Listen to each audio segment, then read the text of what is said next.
right now, due to COVID, we are actually, while we are visiting stores, we have been asked to write the phone numbers. Wherever you go, you are asked your name and phone number. What is the safety precautions? What do you think?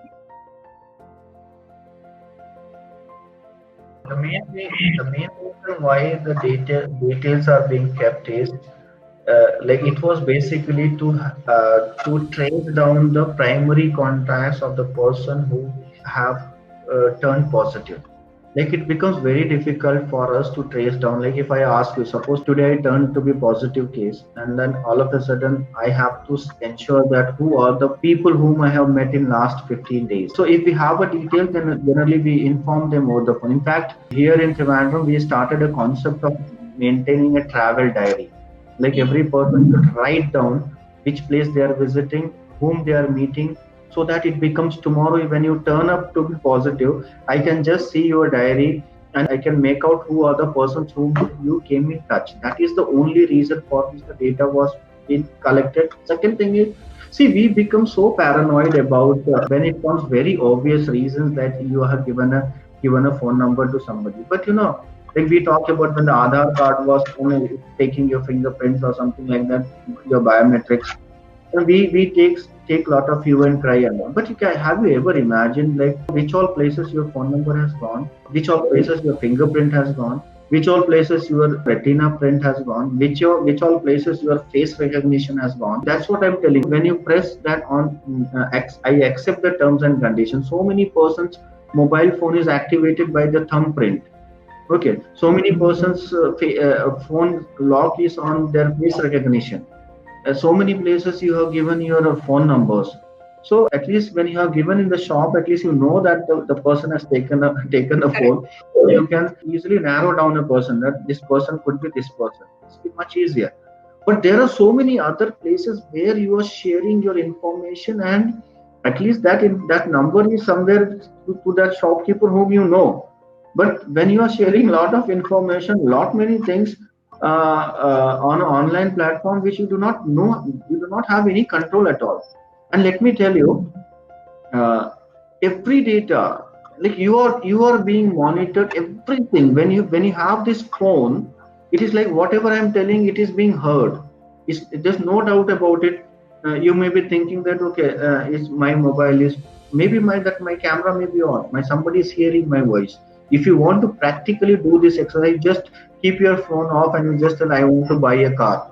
I can 100%, I can 100% say that tomorrow you will get an advertisement mail. But it is AI based. They have a certain keywords. When those keywords are comes to that particular system, then it catches up.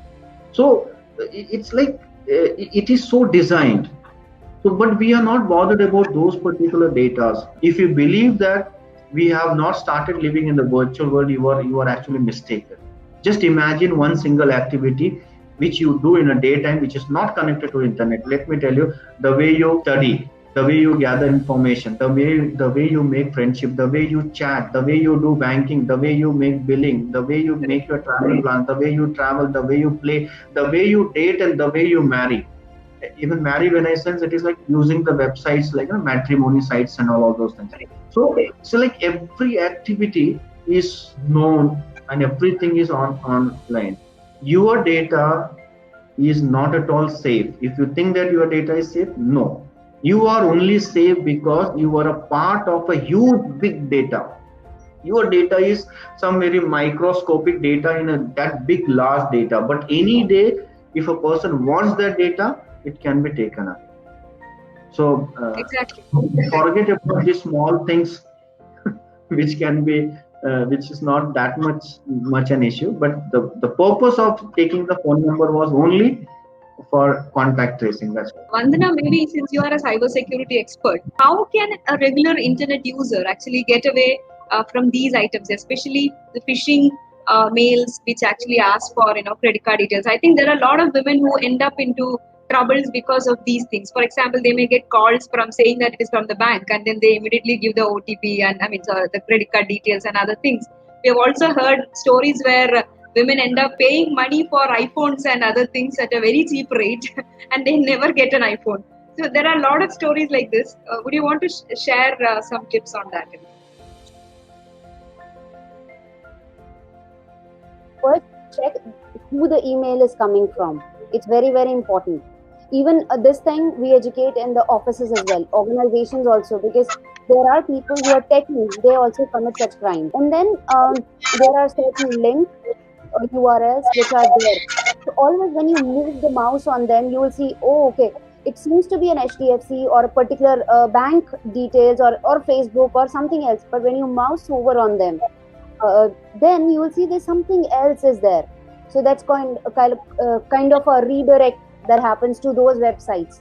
So you have to be very cautious about clicking on those links. First of all, when you see that you don't know the person and there's something which is coming up, you should not click on that. Another thing is, do not open attachments which are coming. In one of the assignments where I was working, we got so many spam emails and phishing emails, and when we analyzed those emails, we realized most of them have attachments, and those attachments had some script embedded to it. And as soon as you double click and open them, the script will run and download something on your computer. Now, similar thing can happen on your phone also.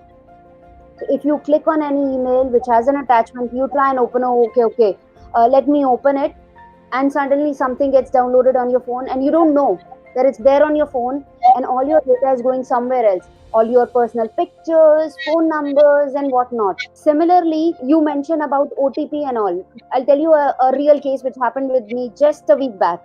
So I put something on OLX, like it's a very normal tendency of techies to post something on OLX.